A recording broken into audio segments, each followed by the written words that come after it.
تو پہلی چیز یہ ہے، روزہ رکھیے، روزے کا اہتمام کیجیے، اور روزہ رکھیے تو اس طرح رکھیے جیسے اللہ نے روزہ رکھنے کا حکم دیا ہے۔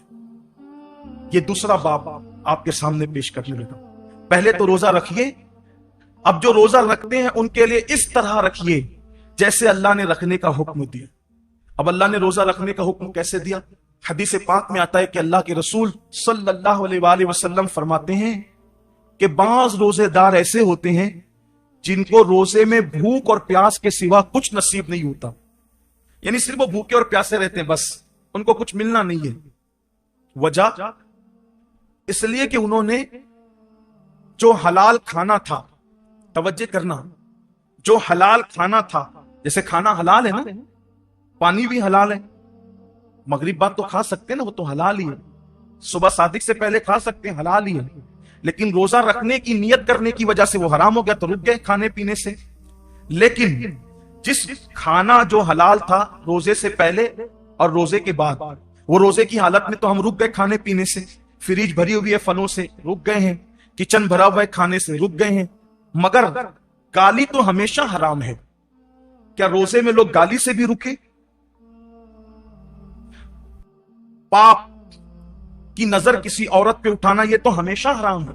کیا آنکھوں کو بھی لوگوں نے کنٹرول کیا؟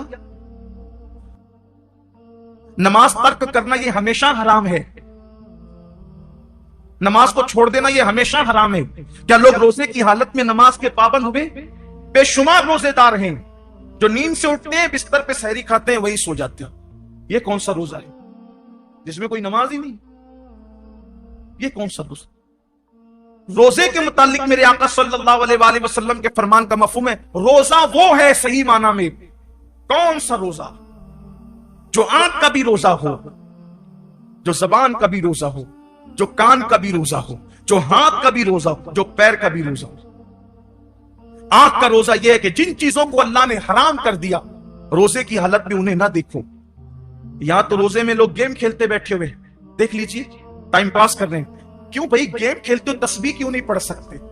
یہ تو مہینہ تسبیح اور تلاوت کا ہے، درود شریف کا ہے۔ اچھا یہ تو گیم کھیل رہے ہیں، اس میں کوئی تصویر تو نہیں ہے، یہ حرام تو نہیں ہے؟ اسلام میں وقت ضائع کرنا ہی حرام ہے، تضیع اوقات حرام ہے اسلام کے اندر۔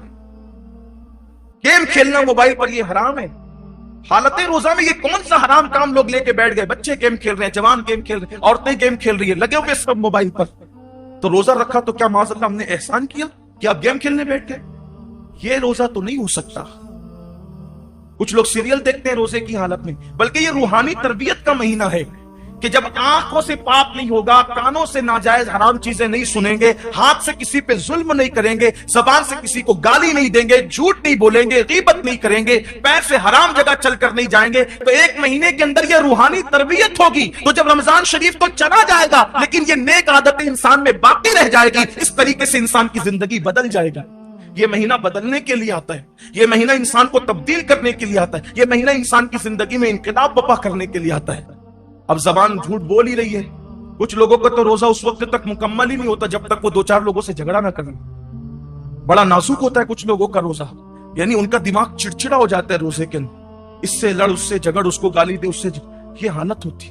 روزہ یہ نہیں، اللہ کے رسول علیہ السلام فرماتے ہیں اگر کوئی روزے کی حالت میں تم سے جھگڑا کرے تو اس کو کہہ دو کہ بھئی میں روزے سے، میں اپنا روزہ خراب نہیں کرنا چاہتا۔ روزے میں جھگڑا نہیں ہونا چاہیے، روزہ نہیں ہے۔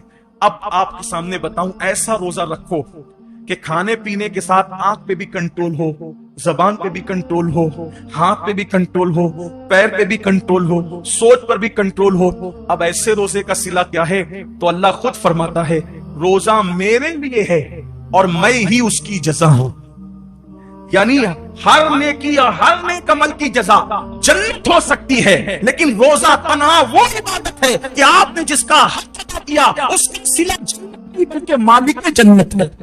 سوچے تو صحیح روزہ کیا چیز ہے، مالک جنت کیسے صلہ ہے؟ مطلب یہ کہ اللہ روزے داروں کو اپنا دیدار نصیب فرمائے، روزے داروں کو خدا کا دیدار نہ۔ صحابہ نے پوچھا یا رسول اللہ ہم اللہ کا دیدار کیسے کریں گے؟ تو آقا فرماتے ہیں جیسے تم آسمان پر چاند دیکھتے ہو بلا تکلف، بلا تمثیل، تم اللہ کا یوں دیدار کرواؤ۔ سوچئے حضور اتنے خوبصورت ہیں تو حضور کو بنانے والے رب کے حسن کا عالم کیا ہوگا؟ کائنات اتنی خوبصورت ہے تو کائنات کو بنانے والے رب کے حسن اور اس کے جمال کا عالم کیا ہوگا؟ تو اللہ کے لیے ایسا روزہ رکھ